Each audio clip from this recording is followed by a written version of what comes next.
Flake here with your national briefing. Making news today, the Deputy PM weighs in on simmering tensions between Australia and France. Former New South Wales Premier Gladys Berejiklian wraps up her time facing an anti-corruption inquiry. And big changes to how superannuation works in Oz. First though, emotional scenes in New South Wales and Victoria with the first quarantine-free international flights touching down today.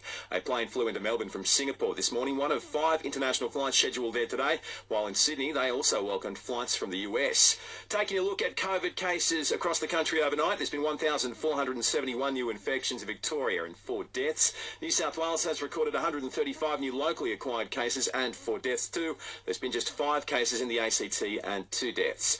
No new cases in Queensland overnight, while the state's Deputy Police Commissioner Steve Gotchevsky has given an update on that Gold Coast rideshare driver who tested positive for the virus last month. He has been issued with a $4,135 on-the-spot fine for a border breach, which brings to conclusion our activities in relation to that person. I understand he still remains in hospital and unable to comment on when he may be released. Meantime, former Chief Health Officer Jeanette Young has been sworn in as Queensland's next governor. Caught for 3 men on the Gold Coast after federal police allegedly found cocaine in a PlayStation shipped from overseas. It's claimed 1.5 kilos of the drug was found inside the console, which was shipped from Portugal to Sydney. The trio face 25 years behind bars if found guilty. Barnaby Joyce has come to the defence of the PM after the French president accused Scott Morrison of lying about a scrapped submarine deal. The Deputy PM responding to simmering tensions between the two nations today. It was a contract. We didn't steal an island. We didn't deface the Eiffel Tower. It was a contract, and contracts have terms and conditions, and one of those terms and conditions and propositions is that you might get out of the contract. We got out of that contract. Gladys Berejiklian told the ICAC she had no reason to disbelieve her ex-boyfriend and then MP Darryl Maguire. The former New South Wales Premier is again in the witness box as the corruption watchdog investigates if she gave any special attention to Mr Maguire's projects.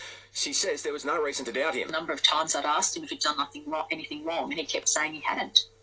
He's someone I'd known for a long time and I trusted him. And gone are the days of trying to figure out multiple super accounts from different employers. An existing super fund will be linked to an employee and will follow them as they change jobs as part of sweeping changes today. Get personalised hair loss treatment in 5 minutes delivered to your door. Clinically proven treatment for men and women. 1 pill taken daily. thehairypill.com.au. Caleb Ponga, Brandon Smith and Clint Gutherson are among the biggest names being discussed as the NRL transfer period kicks off. The Dolphins are expected to offer Ponga a deal to make him the highest paid player in the comp. Smith has opened up to offers from all teams, while Gutho's among several Eel stars whose futures are yet to be decided. Peter Moody surprisingly relaxed ahead of tomorrow's Melbourne Cup. His horse Incentivise will enter the Cup as the shortest priced favourite in 91 years. The trainer is confident the extra distance compared to Caulfield won't be an issue. Well, the way he built through the line at the end of 2000, then at the end of 2400, you'd be a brave man to suggest that he wouldn't. Tough going for Ashes hopeful Will Bukowski. The batsman was ruled out of Victoria's Sheffield Shield opener last week after suffering a concussion at training and is still suffering symptoms, leaving questions over whether he returns against New South Wales at the MCG on Friday. And the AFLW won't be introducing a medical sub for the 2022 season. There's already a 5-player bench compared to 4 in the men's comp. Download the free listener app now to get headlines and in-depth coverage of what's making news in our backyard and beyond.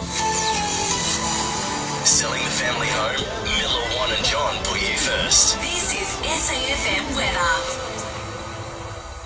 The rest of Monday for the Limestone coast, clear conditions reaching a top of 24 degrees, dropping back down to 11 tonight. On Tuesday, mostly sunny and a top of 29. And for radio, podcasts, music and news, download the free Listener app.